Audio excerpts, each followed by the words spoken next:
I'm Amanda Krull from Chevron Federal Credit Union. Welcome to Safeguarding Kids' Identity and Online Privacy.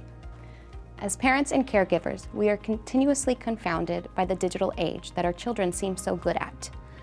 They appear to be experts, but it is our responsibility as parents to teach the kids how to use the internet safely and responsibly. We can encourage and support positive behaviors through a series of strategies. First, we can act as media mentors. Some of us act as limiters by severely restricting what our children watch or play online. Some are enablers, allowing children to control their own screen time. However, it's best to take a middle-of-the-road approach, being a media mentor. Studies have shown that kids whose parents are media mentors are less likely to access inappropriate materials, chat online with a stranger, or impersonate others online. Second, be engaged with your kids. Talk to them about internet safety, including password tips and stranger danger. Find ways to spend time with them in the digital world. Play video games, download and explore apps, watch movies. Find out what your children are interested in and follow their lead. And most importantly, do your research and monitor the sites that your child is visiting. There are many reasons why we should care about protecting our children's privacy online, from stolen identities to protecting their reputations both on and offline. Personal privacy refers to information contained in social media accounts and digital student records. Inappropriate use of social media provides many opportunities for invasion of privacy. For example, location-aware social media, like Twitter, Kik, or Facebook, allows all contacts to know where the user is. A child's reputation can suffer if he or she posts inappropriate material, which in turn may be viewed by counselors, potential employers, and friends. Similarly, children may be humiliated if others post damaging information about them. Therefore, they need to respect the privacy of others and understand the dangers of posting cruel or inappropriate material. Digital school records contain sensitive information, such as educational plans and disciplinary records. Hackers may be able to access this data from school records.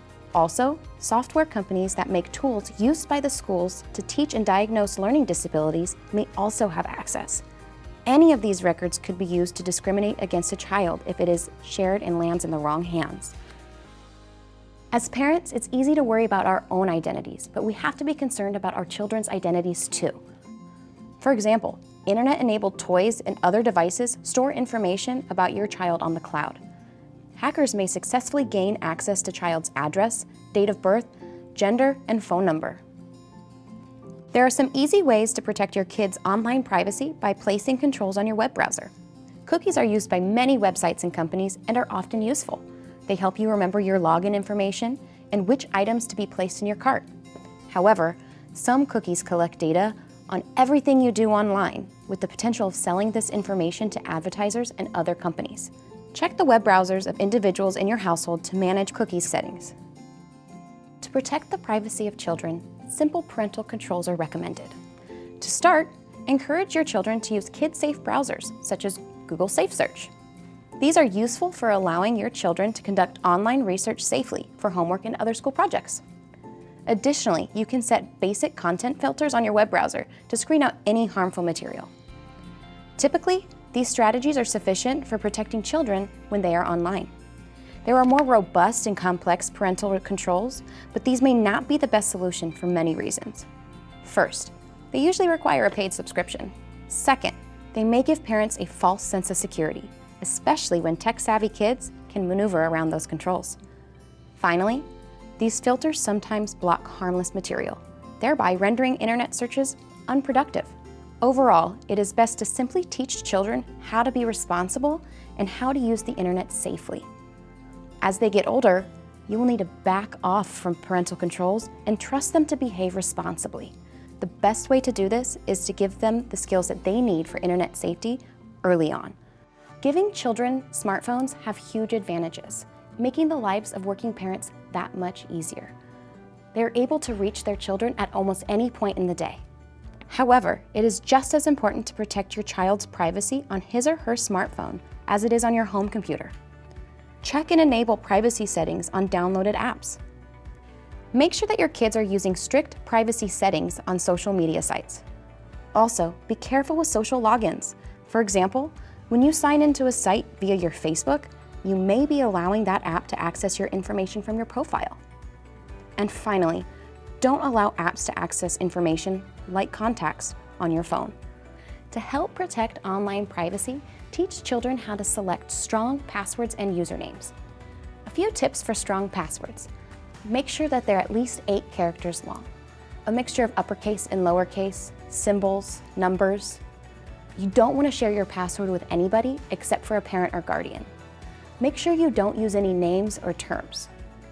You want your password to be unique but memorable. In addition to a strong password, here's some tips on strong screen names. You don't want to use your real name.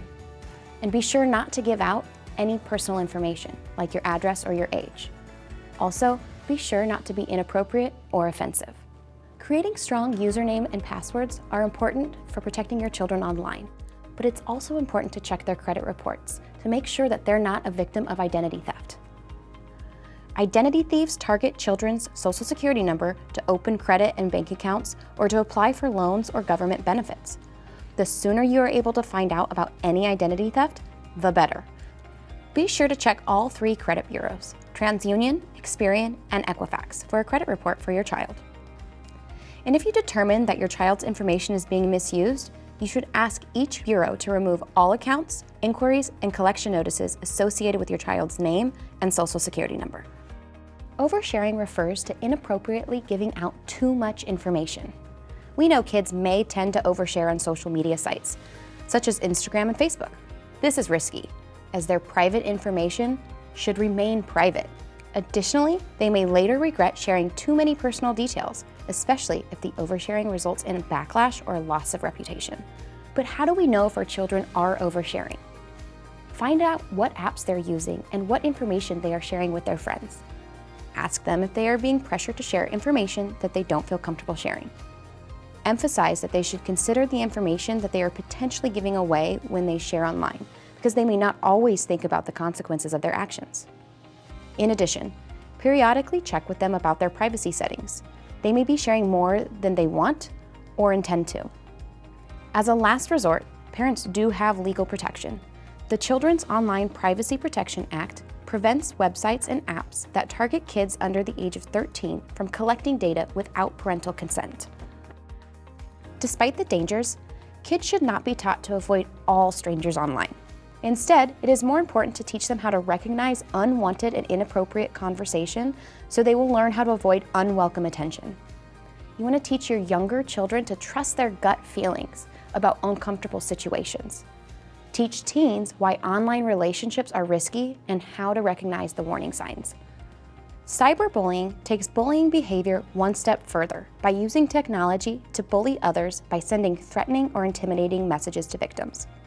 Social media does not create cyberbullies. It just provides a convenient platform from which to deliver hurtful messages. In fact, most teens agree that social media actually strengthens their relationships.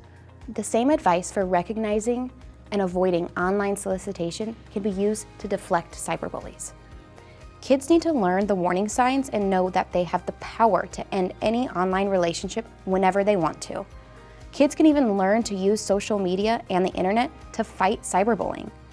If you know of children who are victims of cyberbullying or want useful preventative strategies, you may find helpful information on the U.S. government website on bullying. We hope you found this useful.